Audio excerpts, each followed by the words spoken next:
Primeiro, agradecer a participação de todos os colegas, né? Agradecer imensamente o Dr. Goltara, Dr. Leonardo Goltara, aí, pela disponibilidade de vir conversar com a gente. Eu vou falar de uma forma mais informal. Eu conheci o Leonardo em 2009, quando eu entrei na residência de cirurgia geral. Nós tínhamos muitos leitos na nossa enfermaria e, dentre esses leitos, tinham 5 leitos de UTI, né? A gente não sabe até se é uma UTI ou uma semi-intensiva, né? Provavelmente nenhum dos dois, provavelmente um leitos de guerra. E ele era o médico que dava o suporte clínico para a gente total, passava rotina nesses leitos, né?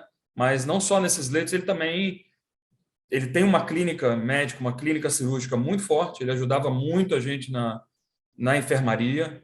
Aqueles casos que a gente acaba tendo que pedir consulta interdisciplinar, a gente pedia ajuda para ele, e ele acabou sendo um amigão assim na formação, né? Não só minha, mas de alguns colegas que estão aí também. Trabalha. Aí eu vou deixar você se apresentar, Léo, você falar das suas especialidades rapidinho para a gente poder começar. Mas, assim, te agradecer imensamente pela disponibilidade. Fala um pouquinho rapidinho também dos seus projetos. E no final, se você tiver um tempinho, depois que a gente encerrar a gravação, a gente fala de outros assuntos além do que a gente falou aqui, se você tiver tempo ainda. Tá Tá, bom? joia. Obrigado e boa aula aí. Valeu. Obrigado. Bom, também sem muitas formalidades, mas agradecer o Cadum pela lembrança carinhosa da época e ainda puxando da residência dele. Bom, deixa eu me auto-apresentar aqui um pedacinho. Para quem não me conhece, meu nome é Leonardo Goltara. Eu comecei a minha formação fazendo clínica médica, eu fiz residência de clínica, lá no CAM mesmo, no Hospital da Federal, aqui do Espírito Santo. Depois eu fui fazer minhas formações, eu sou geriatra, mas nessa vida de fazer clínica médica, fazer geriatria, o paciente grave sempre foi um vício e uma tentação. Eu sempre trabalhando em paralelo com clínica e com geriatria com paciente grave. Chegou em determinado momento da minha carreira que eu já atendia muito mais paciente grave do que paciente de ambulatório. Eu sou intensivista titulado pela MIB, fui na MIB, fiz as provas, busquei meu título e, além de intensivista titulado da MIB, estava tocando a minha vida quando, em 2013, foi inaugurado o Jaime Santos Neves, o maior hospital de emergência aqui do estado. E, à época, a instituição que gerenciava o Jaime buscava um intensivista para tomar conta da sala de emergência. Vários colegas aqui do estado foram sondados, nenhum aceitou, todo mundo queria ficar no conforto, na previsibilidade, na situação controlada, naquele ambiente controlado, que era a terapia intensiva, e eu fui o maluco que aceitou, entre aspas, fazer um caminho alternativo. Eu saí da UTI, de onde eu já era rotina, diarista, e fui para a Sala Vermelha, e no Jaime eu fiquei como diarista e coordenador da Sala Vermelha por 7 maravilhosos anos. Por uma mera coincidência, eu saí poucos meses antes da epidemia eclodir. E nesse meio tempo, foi colocada no Brasil a especialidade de medicina de emergência, e aí eu fui para meu quarto RQE, tirei meu título em medicina de emergência. Mas deixa eu contar essa história na nossa apresentação, que eu gostaria de contar um pouco sobre abdômen agudo, mas também um pouco sobre essa história da medicina de emergência, essa história do, do pronto-socorro, do atendimento emergencial para vocês. Bom, atualmente é isso que eu faço, eu sou supervisor da residência de medicina de emergência da Multivix, emergencista titulado pela Abramed e intensivista titulado pela MIB, além de geriatra e clínico. E aí, quando a gente vai falar de abordagem geral do abdômen agudo no pronto-socorro, eu estava pensando com meus botões e tentando entender a melhor forma de trazer isso para um público já especialista, já mais rodado, não é um público de recém-formado, como a maioria do público do recém-formados da minha página tem. Eu fiquei pensando e falei, cara, antes de falar de abordagem do abdômen agudo no pronto-socorro, a gente precisa dar um passo atrás e entender a abordagem de quem. Quem é o médico que está no plantão do pronto-socorro? Quem é esse profissional? De quem que a gente está falando? Porque faz diferença, uma diferença brutal quando a gente fala da abordagem por especialistas, abordagem por cirurgiões, abordagem por generalistas. A medicina de emergência, ela é uma especialidade que está reconhecida no Brasil como especialidade desde 2016. Esse dado eu peguei ontem, ela tem exatamente 609 médicos inscritos no CFM no Brasil inteiro. E qual que é o objetivo dela? Quem que a gente atende como emergencista? A ideia é de falar de atender qualquer paciente a qualquer momento com qualquer enfermidade, desde que seja uma emergência, desde que seja algo que leve o paciente a pronto-socorro. A gente gosta de provocar e dizer que nós estamos com os 15 minutos mais interessantes de todas as outras especialidades. A parte mais divertida da cardio, da uro, da gineco, da pediatria, a parte mais divertida da pneumo, da reumato, é a gente que faz. A parte chata a gente deixa para os demais. Passar aqui. E que quando a gente vai falar de abordagem do abdômen agudo, a gente precisa entender e diferenciar quem é o médico que está no plantão do pronto-socorro. Se é este colega, um jovem, recém-formado, cheio de boas intenções, mas não necessariamente com a formação adequada, com a experiência que o tempo ensina, que o tempo traz. Se é este colega, que eu peguei, essa foto é uma foto de internet, colega cirurgião, que eu trago aqui representando os cirurgiões, ou se é esse outro colega que não é um cirurgião, apesar de estar aqui com um pijaminha cirúrgico por baixo, um jaleco por cima.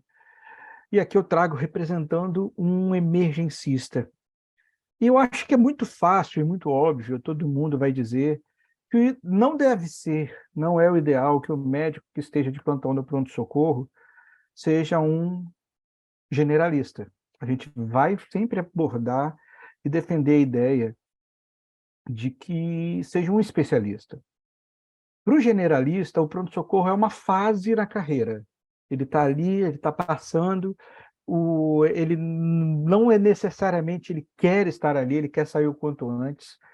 Ele fez uma formação nenhuma, muitas vezes, ou outras vezes fez uma formação específica que até teve um estudo de emergência, mas ele teve que dividir esse estudo de emergência com milhares de outras coisas. Eu lembro quando eu fiz clínica médica, que eu tive o meu estudo de emergências clínicas, mas além de emergência clínica, eu tinha que fazer ambulatório de cefaleia, eu tinha que fazer ambulatório de colagenose, eu tinha que fazer acompanhamento de doentes renais crônicos na nefrologia. Então, a emergência era apenas um pedaço da minha formação. E, normalmente, o especialista não emergencista ou generalista, ele tem um foco enorme no diagnóstico, ele quer dar o diagnóstico. O especialista não emergencista e o generalista, ele depende muito de terceiros para propedêutica armada, para fazer imagem, para fazer um ultrassom, e depende muito de terceiros, normalmente, para fazer um procedimento invasivo. O médico com formação específica em medicina de emergência, ele tem o pronto-socorro como a sua expertise. A residência hoje ela está estabelecida no Brasil inteiro, leva 3 anos de formação, vendo exclusivamente emergências do primeiro ao último dia. E o nosso foco não é dar diagnóstico. Nosso foco é resolver o problema do paciente. Muito mais do que de saber o que o paciente tem, a nossa preocupação é saber o que o paciente precisa naquele momento. Às vezes a gente sabe o que ele precisa e não sabe o que ele tem, e está tudo bem com isso, porque a ideia é estabilizar, controlar, descartar problemas mais sérios e só depois a gente eventualmente correr atrás do diagnóstico. E se não der para dar o diagnóstico pela gente, pelo pronto-socorro, a gente vai ter um paciente estabilizado que pode esperar o especialista focal chegar e fazer a avaliação dele.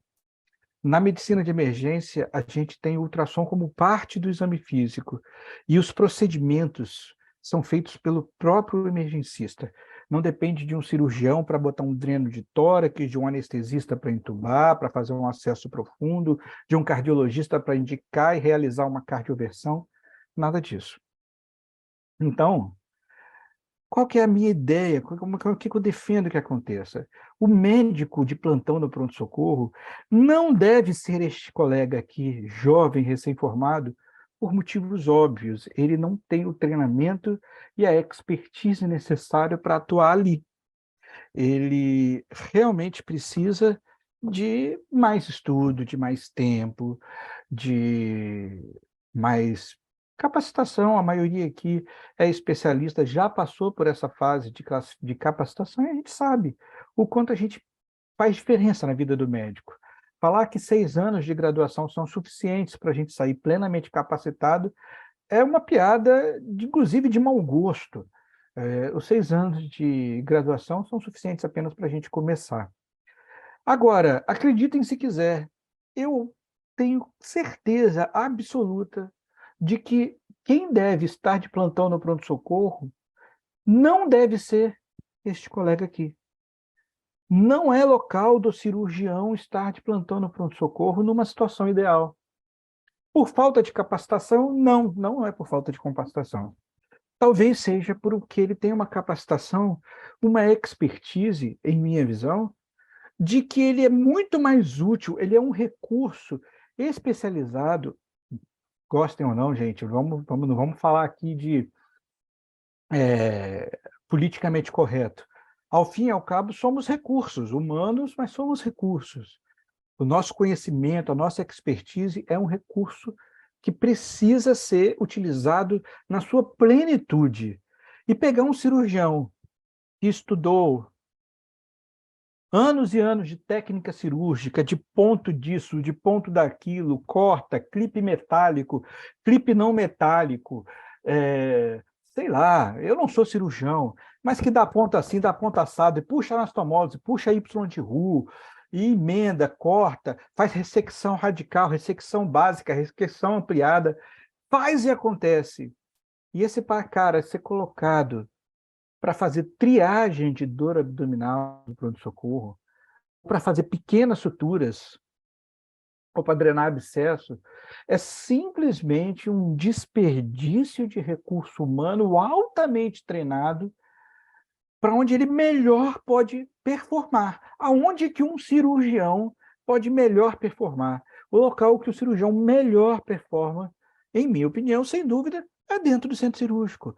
Eu preciso dos cirurgiões operando. Eu entendo o serviço de saúde precisa do cirurgião operando.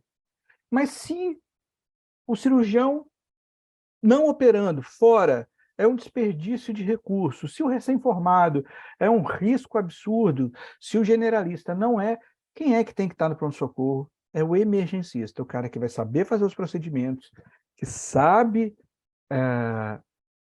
muito mais que o generalista, sabe se virar muito bem sem o cirurgião, sem o clínico, e a especialidade não é uma especialidade de emergências clínicas, é clínica cirúrgica. O emergencista é treinado para atender trauma, clínica, é treinado para atender criança, gestante, emergências oftalmológicas, emergências otorrinolaringológicas, corpo estranho, sangramento.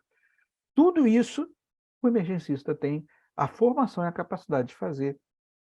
E aqui representando nosso ex-presidente da Associação Nacional, Dr. Frederico Arnaud, que está aqui nessa foto bonitão aqui, fazendo pose. Então, esse movimento da medicina de emergência no Espírito Santo já existe. A gente já tem uma residência médica funcionando desde 2018, já formamos 3 turmas. Temos notícias muito fortes, 99%, que vamos ter uma segunda residência passando a funcionar já a partir do final do ano agora, com o EUI, no Hospital Estadual de Urgência e Emergência. E a gente já está espalhando os especialistas na coordenação do SAMU, já temos direção do curso de Medicina Multivix, já é um emergencista, está na direção do e coordenação de pronto-socorro privado, diaristas em UPAs. Aqui no Espírito Santo, a gente já tem emergencistas tendo livros publicados em emergência, falando em congressos brasileiros e revistas científicas de alcance nacional. E em breve, se Deus quiser, internacional também. Nós ainda somos poucos, mas viemos para ficar.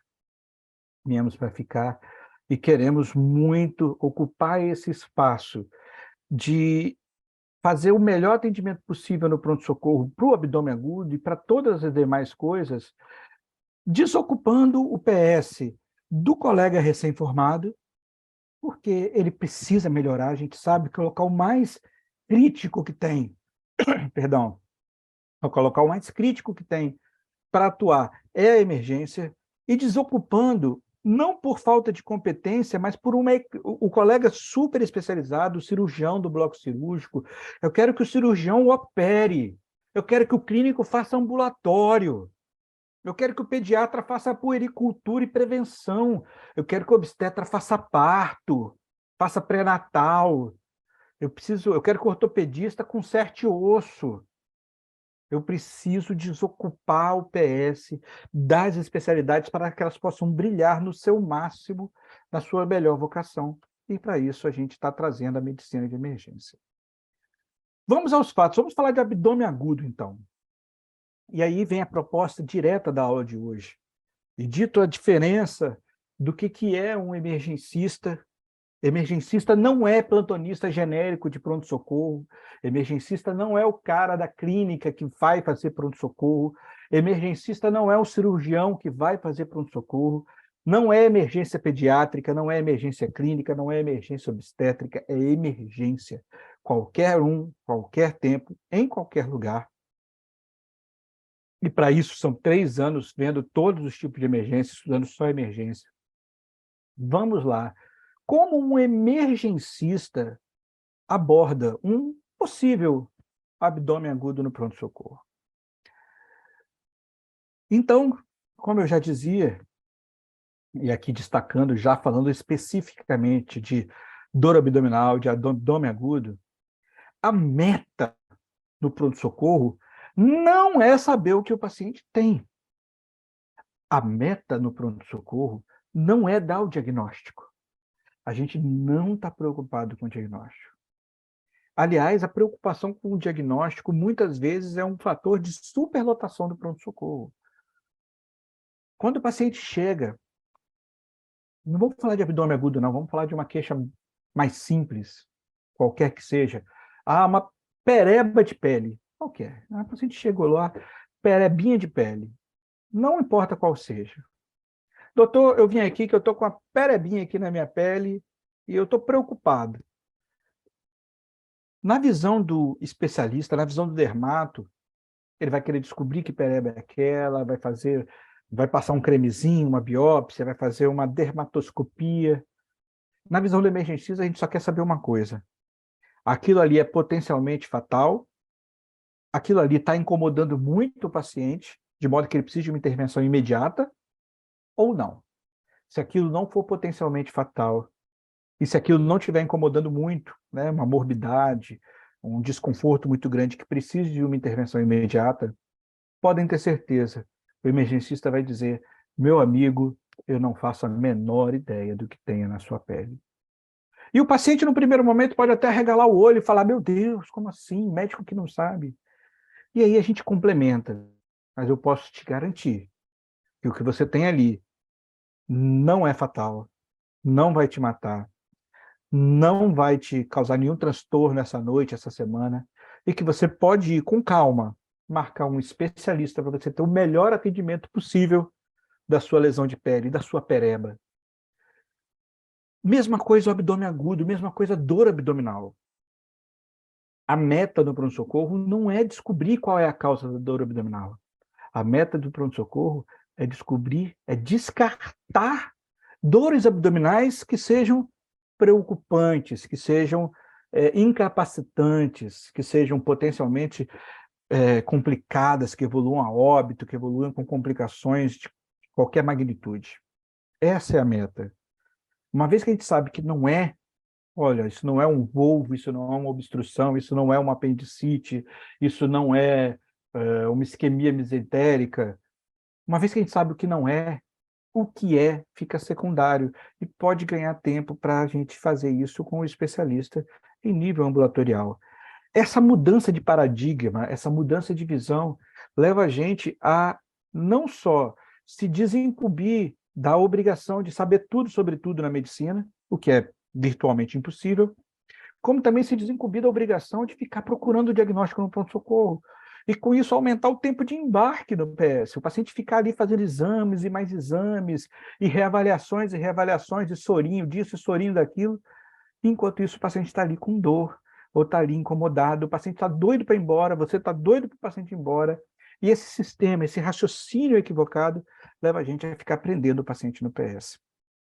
Então, quando intensivista mais, não é nem a palavra exata, quando um emergencista vê um paciente com dor abdominal no PS, a nossa meta é descartar que seja um abdômen agudo, seja inflamatório, perfurativo, obstrutivo, hemorrágico ou isquêmico. Tendo isso descartado, o que é um problema absolutamente secundário que vai poder ser investigado com calma depois. A meta é descartar patologias, aqui é só uma lista exemplificativa, é descartar patologias graves, como dissecção de aorta, isquemia mesentérica, perfuração do trato gastrointestinal, uma gravidez ectópica. É descartar coisas que não são exatamente do abdômen, mas que podem se manifestar como dor abdominal, como infarto agudo do miocárdio, como TEP, como pneumonia. A meta, gente, é descartar o problema. A gente não está preocupado em dar o diagnóstico. Até porque a lista de potenciais diagnósticos diferenciais de uma dor abdominal no pronto-socorro, ela é esta aqui resumida.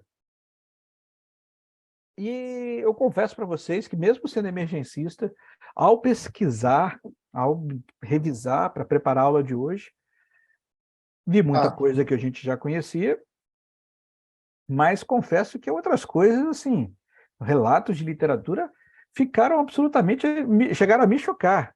É óbvio, acho que todo mundo vai entender que apendicite, doenças biliares, pancreatite, doença péptica, podem cursar com dor abdominal, assim como coisas mais benignas como gastroenterite aguda.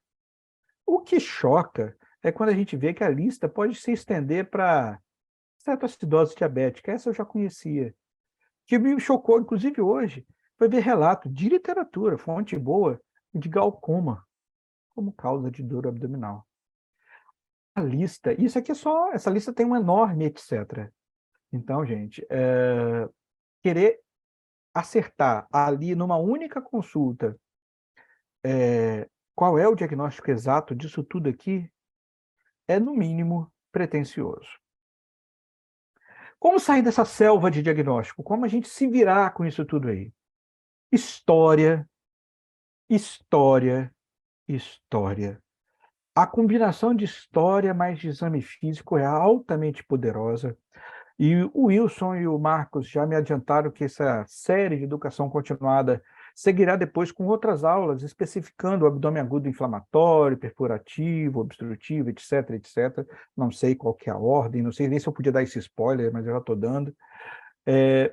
Mas a gente não vai aprofundar aqui, até porque seria impossível, o diagnóstico diferencial de cada uma dessas dezenas de possíveis dores abdominais, e sim um raciocínio.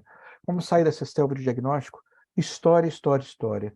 Na história, a gente nunca pode se esquecer. Idade, sexo, óbvio, isso a gente mais ou menos tem noção. Se é uma mulher jovem, é diferente a dor abdominal do que se é um adulto idoso. Um adulto idoso constipado, a gente vai pensar em doença diverticular. Eventualmente, uma mulher jovem com menstruação atrasada, a gente vai pensar em gravidez ectópica. Tá?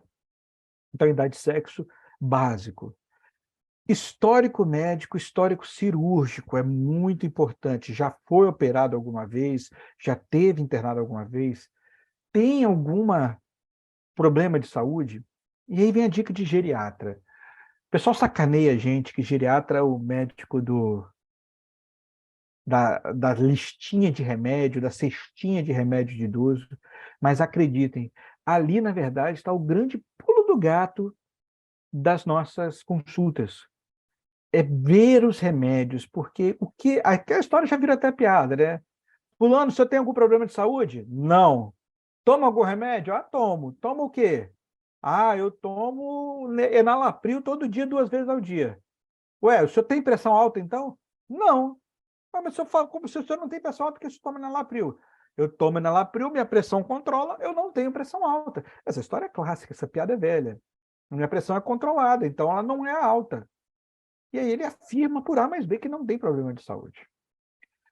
Uma ótima maneira de sair disso é quais são os remédios que você toma diariamente, ou mesmo com frequência, ou mesmo ocasionalmente. Quais são as medicações? Buscar as medicações de uso crônico ajuda demais a gente entender quem é aquele paciente e, por tabela, quais são as complicações e eventuais causas de dor abdominal que ele possa apresentar. Além disso, a caracterização da dor e os hábitos de vida. Semiologia básica, não estou inventando nada.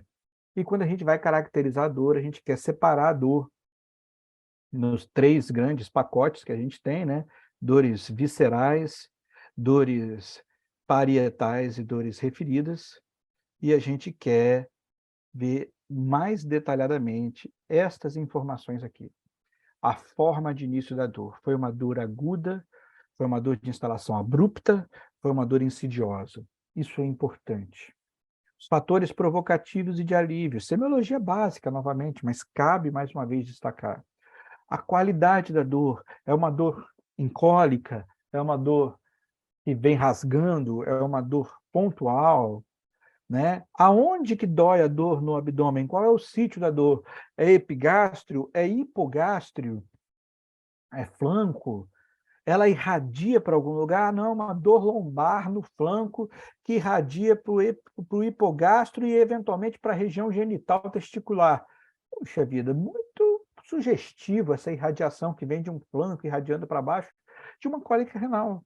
E a gente vai procurar história, história, história, caracterização da dor. Isso aqui a gente poupa um tempo enorme com isso. Assim como ver os sintomas associados com a dor e a evolução da dor com o passar do tempo. Isso aqui, pessoal, pode parecer óbvio, mas é um grande pulo do gato que a maioria não faz, sabe? E aí a gente tem que dar atenção especial, principalmente nos pacientes de mais alto risco para abdômen agudo. Quem são os pacientes? Quais são os red flags? Quais são as nossas bandeiras vermelhas que a gente tem para as nossas dores abdominais? Quais são as red flags? Dor abdominal em pacientes acima de 65 anos. Dor abdominal em pacientes imunocomprometidos, alcoolistas.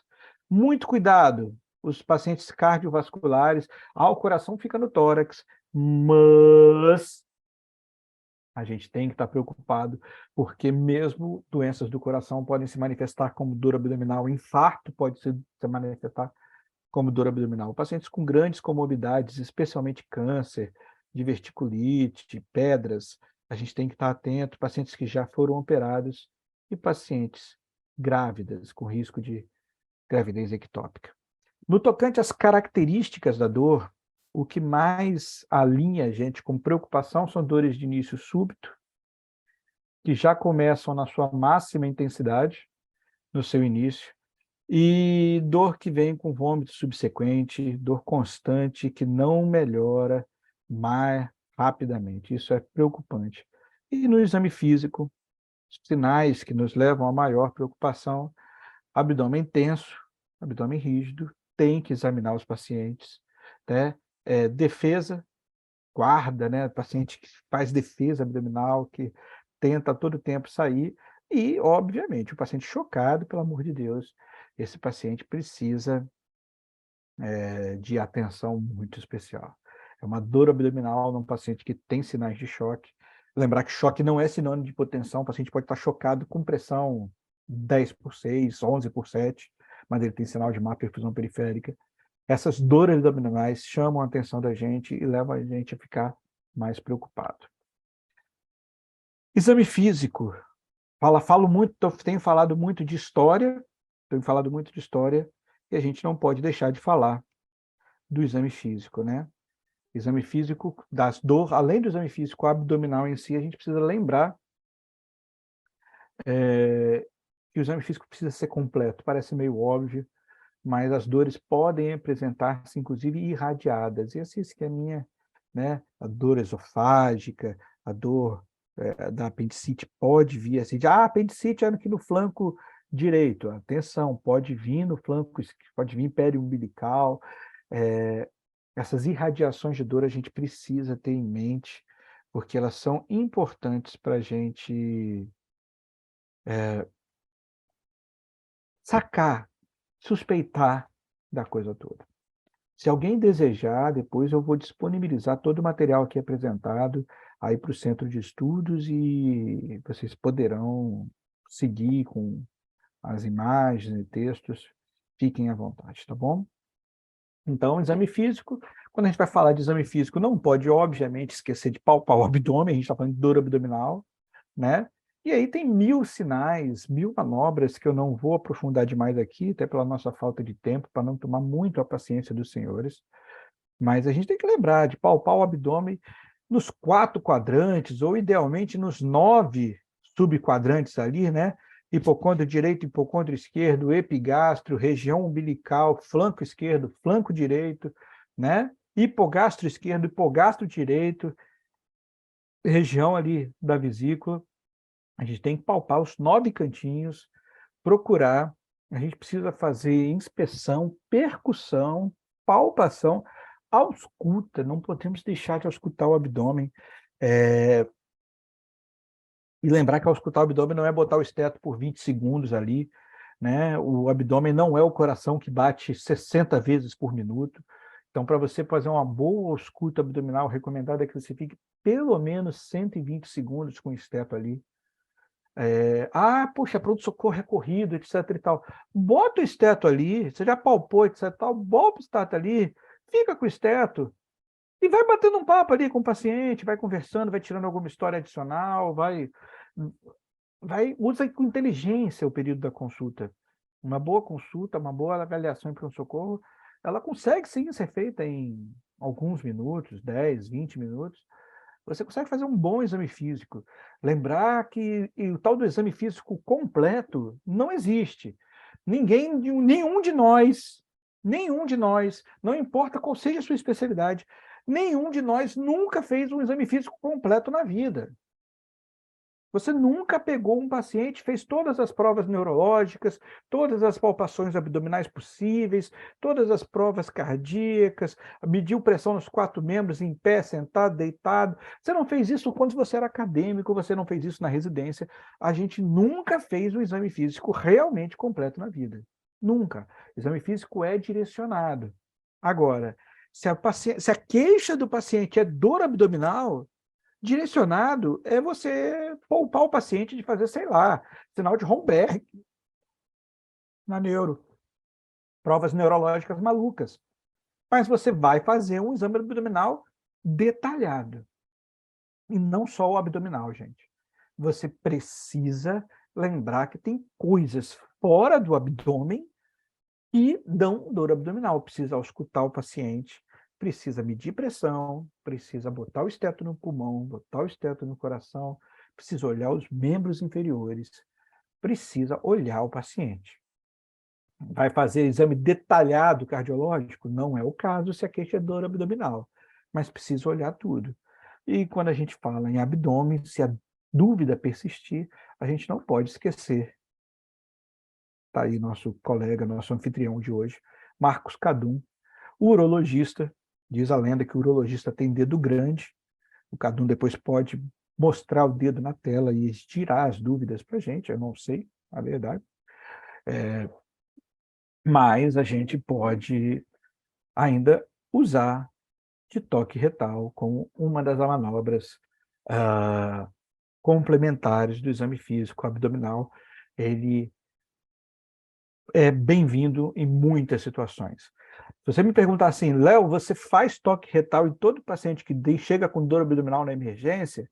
Você orienta todo paciente que chega com dor abdominal na emergência, seus residentes de emergência, de medicina de emergência, a fazerem toque retal em todo mundo? Não.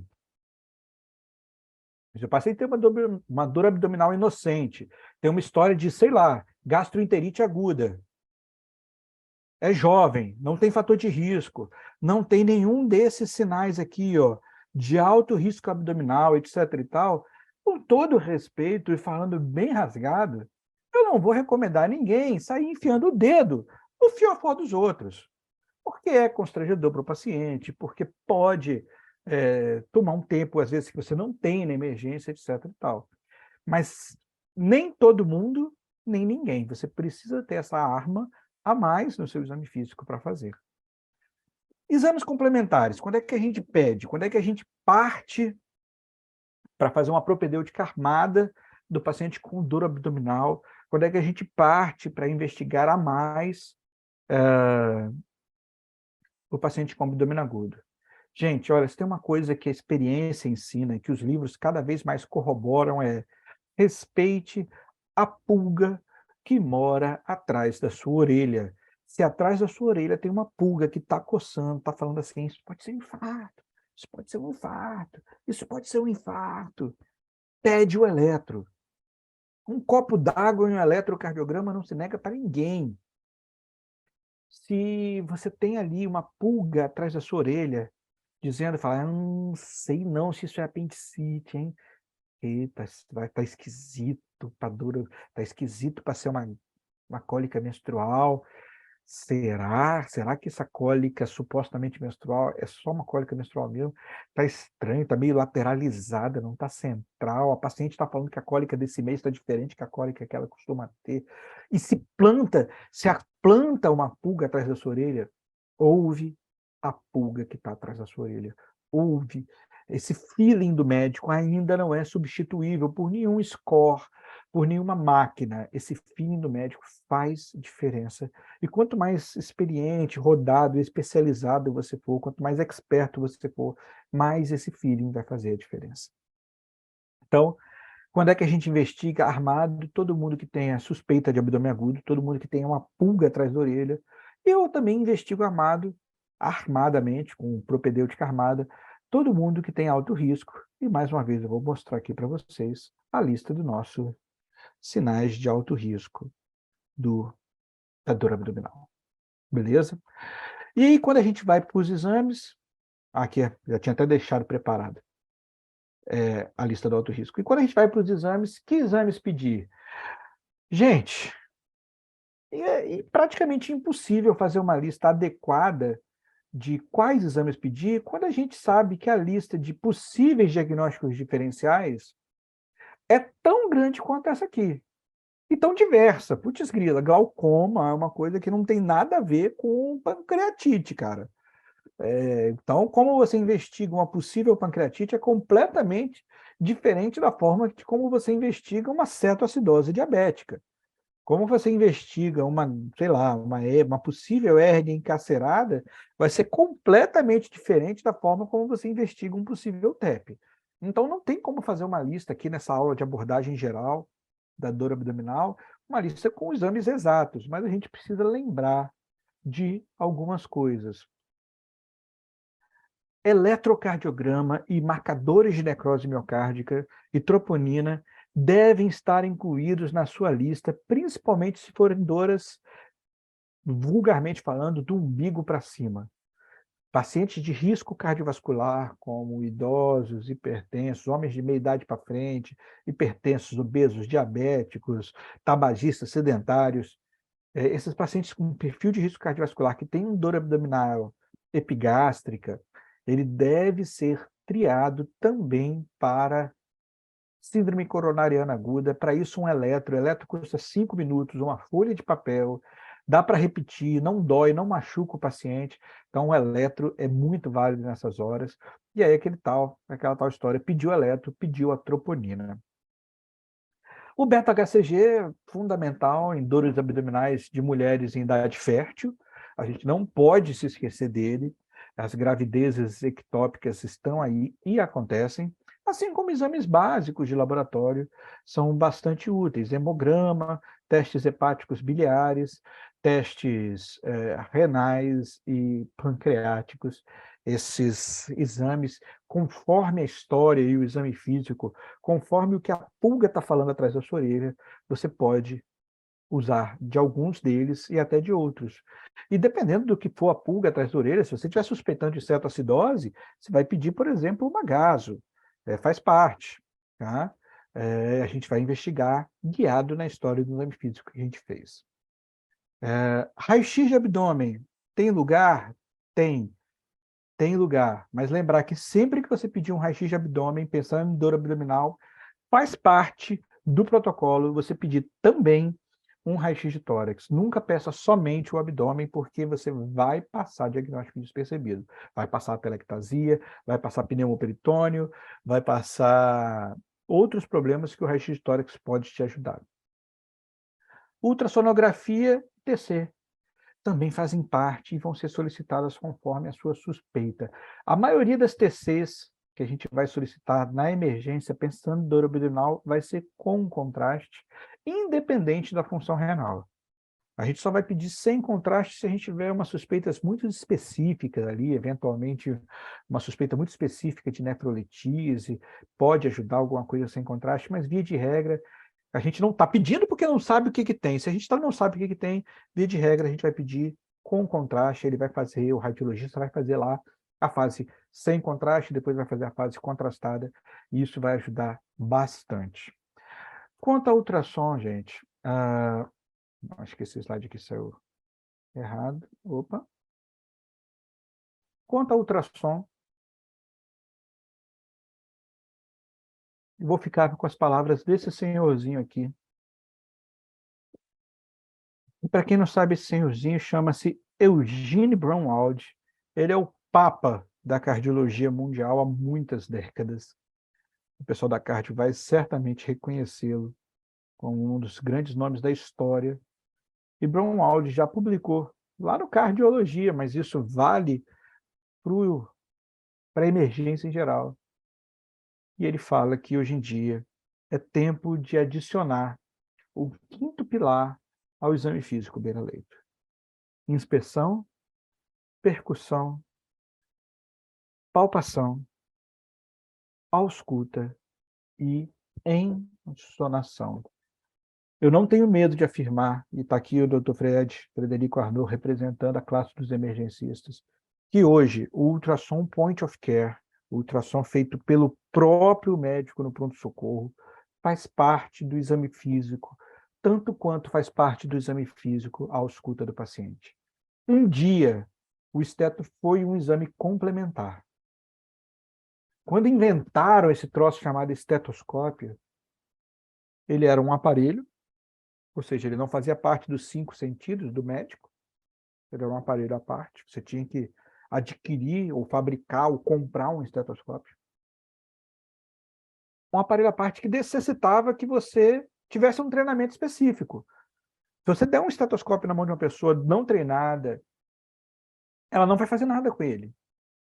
Você precisa explicar, olha, aqui é foco mitral, aqui é foco aórtico, aqui é foco tricúspide, esse aqui é um sopro telediastólico.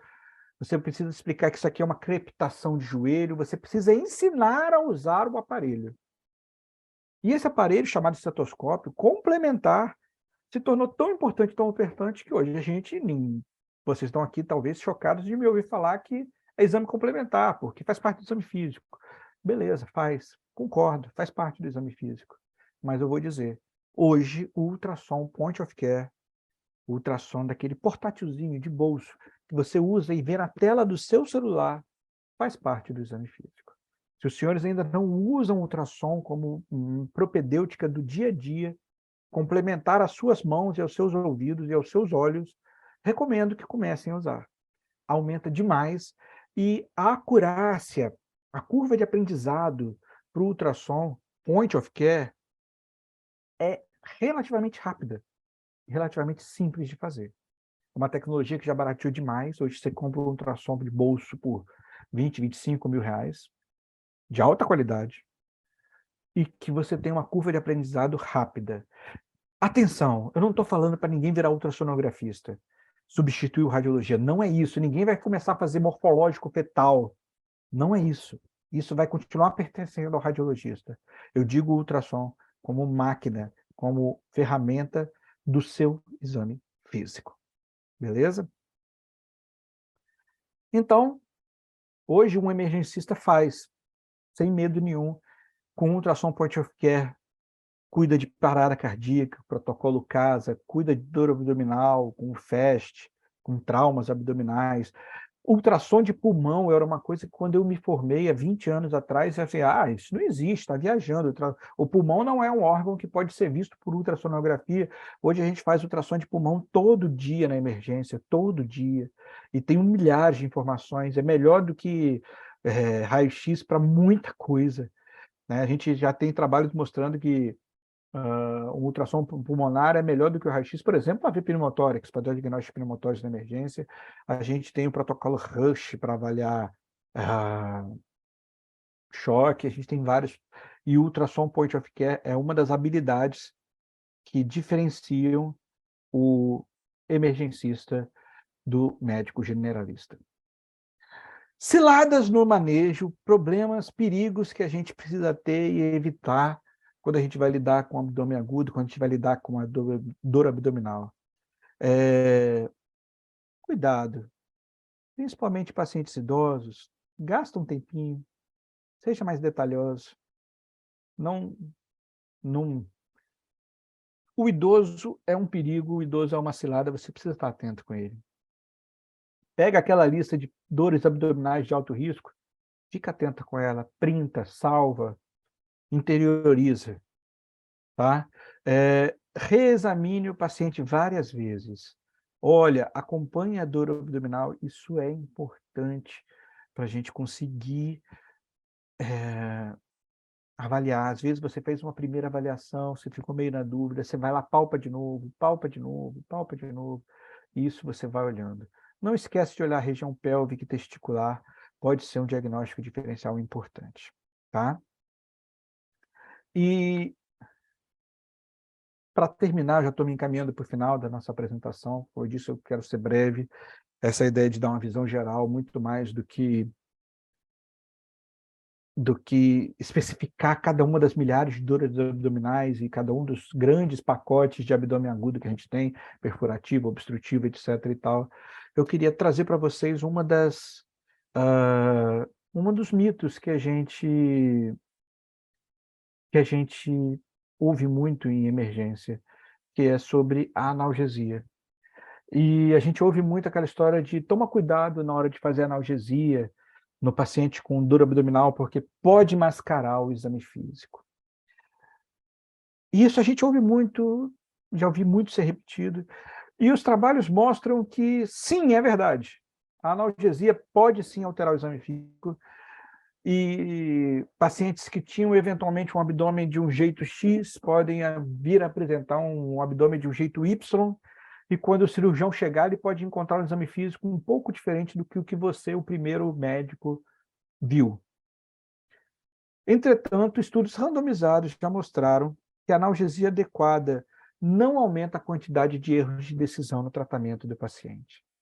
Traduzindo em outras palavras, uma analgesia adequada pode até mudar o exame físico, mas não induz significantemente, não tem relevância estatística a quantidade de vezes que o cirurgião decide operar ou deixar de operar, intervir ou deixar de intervir, internar ou deixar de internar o paciente. Estudos randomizados, eu posso disponibilizar isso para vocês, já mostram que o exame físico até muda, mas o contexto geral não leva a maior número de erros. Então, a gente precisa ter empatia e cuidar desse paciente, deixar o paciente com dor, porque está esperando o cirurgião vir dar uma olhada, não é uma boa prática. A gente tem que ter no arsenal terapêutico bons analgésicos, como dipirona, escopolamina, morfina, ketamina, uma droga que precisa entrar no arsenal terapêutico de todo mundo que faz emergência, eventualmente anti-inflamatório, tomar cuidado com as dispepsias e os antieméticos. Tá bom, pessoal? É isso que eu queria apresentar, eu queria deixar aqui aberto a todo mundo, a gente tem um tempinho, se quiserem discutir, fazer alguma pergunta, alguma consideração, Eu sou todo ouvidos, e convidar quem gosta de internet, quem gosta de tudo, de acompanhar o nosso trabalho que a gente vem fazendo lá, principalmente. A gente está em todas as redes sociais, a gente tem nosso podcast, YouTube, Instagram, Spotify. Vocês vão encontrar a gente sempre ensinando medicina de emergência na nossa alcunha, que a gente adotou de emergência raiz. Porque de emergência é caviar, o mundo está cheio. Tem um monte de gente aí falando de fundo de olho na emergência, de peak flow, mas a gente sabe que a vida não é assim. Não adianta a gente ficar sonhando com o perfeito e deixar de fazer o melhor possível com o que realmente é real, com o que realmente é possível, realmente existe. É isso, eu acho que a gente termina por aqui. Devolver a palavra para o nosso Super Marcos e dizer que eu estou à disposição. Léo, muito obrigado. Aula, assim, excelente didática, como o Dr. Biratã colocou aí. Muito esclarecedor. Acho que abordou o ponto que nós precisávamos para dar início aí nesse processo. Foi um spoiler autorizado, né? A gente vai aí dar sequência mais para frente com os tipos de abdômen agudo, né? Chamar alguns colegas aí para falar sobre isso, para a gente tentar até a partir daí desenvolver. Você já falou o protocolo, ele não vai conseguir nunca abordar tudo, né? Mas a gente tentar pelo menos parametrizar um pouco o atendimento para facilitar a vida, previsibilidade e a gente, principalmente o que você falou, não deixar passar uma coisa mais grave, né? Não deixar um paciente crítico não ser visto, né? Vou abrir aí para os colegas, se você tiver um tempinho, para a gente, se tiver alguém que tem alguma dúvida, quiser ou levantar a mão, mandar no chat ou abrir o áudio, a gente abre, se levantar a mão aí. Fiquem à vontade. Alguém quer perguntar alguma coisa? E se o Léo puder... Léo, você já está saindo? Como é que você está aí de tempo, cara? Já temos uns minutinhos aqui ainda. Tá, se o Léo puder, depois a gente conversa mais um pouquinho da residência de medicina de emergência e do projeto dele aí também, que acho que é bem legal. Alguém tem uma pergunta? Quer levantar a mão aí para perguntar? Quer abrir o áudio? Fazer um comentário? Não, assim, achei bem legal e uma das coisas que eu estava conversando até com uma residente esses dias, ela me pediu uma opinião, ela me pediu um parecer, na verdade, no paciente com edema peniano, né? E conversando com ela no telefone, no WhatsApp, né? O WhatsApp ajuda bastante hoje em dia. Cheguei à conclusão que a gente não precisava avaliar esse paciente. Passou meu sobreaviso, o colega teve que ir lá reduzir uma parafimose. Aí eu liguei para ela desesperada, e era parafimose antes, eu deixei passar, não fui ver o paciente. Ela falou que não, né? Eu acredito que era. Mas, enfim, eu acho que a gente tem hoje uma facilidade muito grande, que é o telefone, a gente fazer contato, a gente trocar ideia com os amigos. A gente está dentro de uma instituição aí que tem todo o suporte, tem sobreaviso, praticamente todas as especialidades que demandam necessidade de sobreaviso, né? É um corpo clínico muito grande, bem estruturado. Eu fechei meu vídeo agora porque eu estava conversando com um colega no pronto-socorro, que está lá vendo um paciente meu. E eu acho que facilita muito, acho que isso é uma ferramenta que a gente também tem que usar bastante, né? Pedir ajuda, acho que é fundamental. Acho que todos nós aqui na medicina, a gente sabe que essa história de que doutor é doutor porque passa a vida ensinando, mas eu acho que a gente, na verdade, passa a vida aprendendo, né? E, de novo, aí te agradecer. Muito bom, a didática é muito legal. Acho que cumpriu o objetivo, tá? Se alguém tiver uma pergunta, se não, eu vou pedir para encerrar a gravação, só para a gente bater um papo aqui, coisa rápida, uns 5, 10 minutinhos. E vamos ver isso, pessoal. Tem alguém mais que quer falar alguma coisa, fazer uma pergunta? Não? Só uma coisa, Léo, questão de exame de imagem. A gente está vendo muito aí que tem os... Pode falar? Tem uma pergunta no chat. Ah, tem uma pergunta no chat? Vamos ver aqui.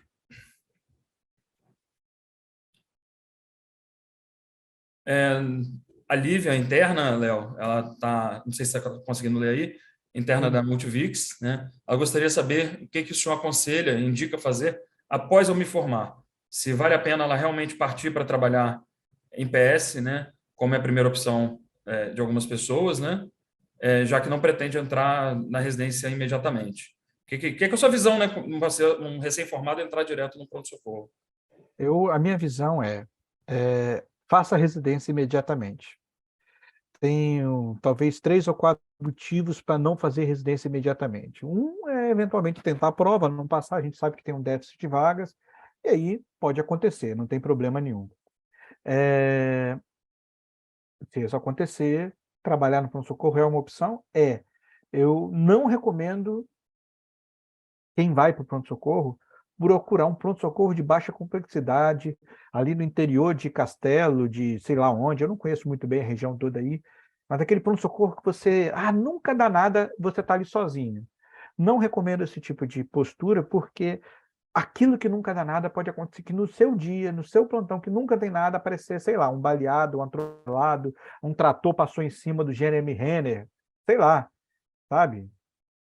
E aí você está sozinho, você não tem recurso nenhum, nem recurso próprio de conhecimento, nem recurso da estrutura hospitalar. Então, se você, eventualmente, por qualquer motivo, não vai fazer residência logo, que é o que eu recomendo, que faça logo, procure pronto-socorro, procure uma unidade básica, um pronto-socorro, qualquer lugar que você trabalhe acompanhado de alguém mais velho que você, de alguém mais experiente, mais capacitado. E em dupla, como muito recém-formado fala, a gente vai dar plantão em dupla, com alguma pessoa que sabe tanto quanto você, dois cegos na estrada, não adianta. Você vai atrás de alguém que seja mais formado, mais capacitado. Muita gente fala que precisa pagar as dívidas quando forma, etc. e tal. Eu sempre recomendo que, se você não tiver um agiota na porta, se você não tiver a mãe com câncer, se você não tiver pretensão de mudar para o exterior, alguma coisa, a forma mais rápida de pagar as dívidas é fazendo residência, porque você vai ter uma formação muito melhor, você vai conseguir ter uma hora trabalhada muito mais valorizada, e aí vai crescer muito mais rápido. Mas acho que é isso. Léo, em relação a exame no pronto-socorro, né? Eu acredito que grande parte dos exames de imagem eles são negativos no pronto-socorro, né? E muitas vezes a finalidade de pedir um exame é você ter um exame negativo, como você falou, para poder dar essa tranquilidade para o médico, para o paciente, e você liberar. Questão do manejo para quem está fazendo a gestão, né? Tanto no serviço de radiologia, que demanda que o radiologista, que muitas vezes não é não é plantão, né, que ele vem ali fazer o exame, quanto para o próprio médico emergencista, que ele tem que fazer gestão do pronto-socorro dele, né? A gente está vendo aí que grandes instituições estão começando a vetar exame, proibir pedir, essas coisas todas. Como é que você acha que isso vai caminhar em relação a protocolos que são proibitivos e que são restritivos, que tem que passar por um médico chefe para poder autorizar? O que você vê? Isso aí a gente pegou bastante, né? Na UFES, a gente teve uma época que para pedir ressonância tinha que ter carimbo do chefe, né? Cara, eu acho que ferramentas de gestão são necessárias até para o sistema não quebrar, seja sistema público, seja sistema privado, é necessário ferramentas de gestão. Agora, as ferramentas de gestão, elas muito mais do que proibitivas, elas devem sim pelo caminho da educação continuada e pelo caminho da presença, né? Quando a gente fala de emergência, não tem muito como a gente falar de protocolo. Eu acho que isso vai caminhar para cedo ou tarde, e ainda está cedo, porque a gente ainda não tem massa crítica para isso, mas a gente vai caminhar para cedo ou tarde a gente ter uma coisa que já acontece em grandes centros de São Paulo, que é ter um especialista em medicina de emergência de plantão 24 horas, porque ele vai acabar sendo o filtro, o gestor, esse especialista, como é que funciona em grandes centros, isso já está funcionando. Aqui no Espírito Santo a gente ainda não tem condições de executar, porque não tem essa mão de obra ainda disponível. No meu último levantamento que eu fiz, nós somos 10 titulados em medicina de emergência no Espírito Santo inteiro. Mas a gente tem um pronto-socorro grande lá, um Sírio da vida, um Einstein, um 9 de julho, a gente tem sempre um emergencista de plantão. Isso quer dizer que o emergencista faz tudo, toca tudo? Não. Ele fica ali como supervisor da equipe dos demais médicos de plantão, eventualmente atendendo os pacientes mais graves e fazendo essa gestão de exames pedidos, etc. e tal. Eu acho que isso vai caminhar para a medicina de emergência como especialidade, muito mais do que especialidade assistencial, porque vai ter o momento assistencial do paciente muito grave, que vão chamar um emergencista para fazer a estabilização do paciente, mas eu vejo a especialidade com um futuro muito mais de gestão, e você sabe como gestor, acho que a Unimed toda deve saber disso, todo mundo deve saber disso, que o pronto-socorro é um ralo de dinheiro, se você não gerir, vai dinheiro, vai exame à torta e à direito ali. Então, a medicina de emergência vem como uma especialidade muito mais de gestão da urgência, da emergência, do pronto-socorro, e também, secundariamente, mas talvez ele não se torne o principal papel de assistência. Eu acho que esse é o caminho. mais do que protocolos, papelinhos, sabe?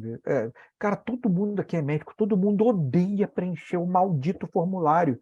Não tem um de nós que não xingue 30 gerações do administrativo quando tem um papel para preencher.